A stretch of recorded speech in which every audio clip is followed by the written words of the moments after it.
नमस्कार, मी निशिगंधा सुरेश नलवडे. मी रामभाऊ घोडके बापुळे यांची मुलगी. आम्ही प्रभाग 16 मधून दीप्ती अमोल घोडके ही राष्ट्रवादी काँग्रेस पार्टी तुतारी वाजवणारा माणूस हे चिन्ह घेऊन या प्रभागातून उमेदवार म्हणून उभारलेले आहे.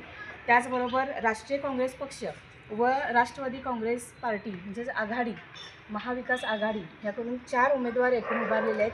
त्यामध्ये राजेश विठ्ठल नाईक हे हात या चिन्हावर उभे आहेत. त्याचबरोबर सलमा इरफान शिकलगार या हात चिन्हावर उभे आहेत. त्याचबरोबर दीप्ती अमोल घोडके या तुतारी वाजवणारा माणूस या चिन्ह घेऊन उभारले आहेत.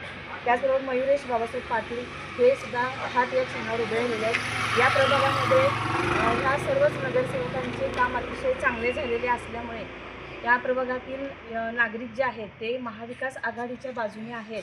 एक चांगला सकारात्मक विचार आमच्या बाजूने उभे राहिलेले आहेत सर्व नागरिक आणि सर्वजण आम्हाला निवडून देतील असा आशावाद व्यक्त करून मी सर्व नागरिकांना आणखीन आवाहन करते की त्यांनी प्रचंड मताने असे महाविकास आघाडीला निवडून देऊन त्यांचे जे काही कार्य आहेत किंवा त्यांचे जे काही कामं आहेत ती आमच्याकडून असे करून घ्यावीत, आमच्याकडून सेवा अशी करून घ्यावी इतकंच मी आवाहन करते.